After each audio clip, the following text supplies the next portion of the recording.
Nu skal det afgøres, om Sara Slott Petersen skal vinde den første EM-medalje til en dansk kvinde siden 1969, og måske den første af guld nogensinde.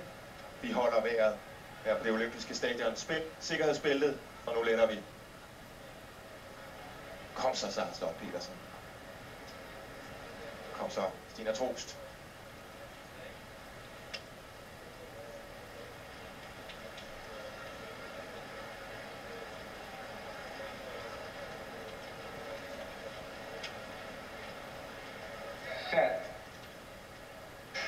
Så er finalen sat i gang på kvindernes 400 hæk.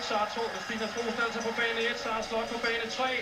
Og de får begge en ganske fin start. Sprunger er også ganske fint afsted, men det er måske norske Juhl, der er hurtigst ud af alle, akkurat som hun var det i semifinalen. Hun er rigtig hurtigt afsted. Sara Slott, det ser fornuftigt ud. Også Trost er oppe på sin polske bane 2-kollega Ankiewicz, ser det ud til. Men stadigvæk norske Juhl. Folonso, italieneren, er rigtig godt med. Det ser stadig rigtig fornuftigt ud. Kommer godt her, Sara Slott. Forbi Sprunger nu. Og Sprunger har meget arbejde at gøre. Og Sara ser stadig fornuftigt løbende ud her. Og hun er klart i spidsen her. Med 100 meter igen. Det kan være historiske billeder. Kom så, Sara Slott. Det er jo da en lille smule. Hun klarer den sidste ikke fint. Jeg tror, det bliver den første danske kvindelige EM-guldmedalje nogensinde. Hun har vundet guld.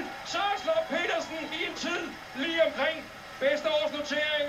Ja, og hun klasker sig på lårene her. Der lykkedes det altså. Hun var så tæt på podiet i Beijing for sidste år at vinde en VM-medalje. Her lykkedes det endelig for Sara Slott Petersen at vinde en medalje ved et stort mesterskab, og den er af guld. Og jeg gentager, hun er altså den første danske kvinde, der vinder en EM-guldmedalje.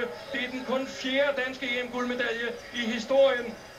Niels Holt Sørensen i Oslo i 46, Jesper Tøring i Rom i 74 og Wilson Kipketer i 2002 i München. Nu har vi altså også dansk EM-guld i Amsterdam anno 2016. Hos Sara Slott Petersen.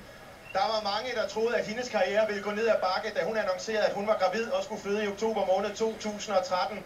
Men nu er hun ikke bare mor til lille Tobias, nu er hun også mor til den første danske EM-medalje nogensinde til en dansk kvindelig atletikudøver. Og så må vi ikke glemme, at Stina Trost altså også kommer ind i hendes bedste mesterskabsresultat nogensinde. Hun bliver 7'er i denne her finale i 56-34. Hun har leveret et formidabelt europamesterskab, Stina Trost. Men det er klart, den er svær at overgå. Vi har ventet siden 1934 på billedet.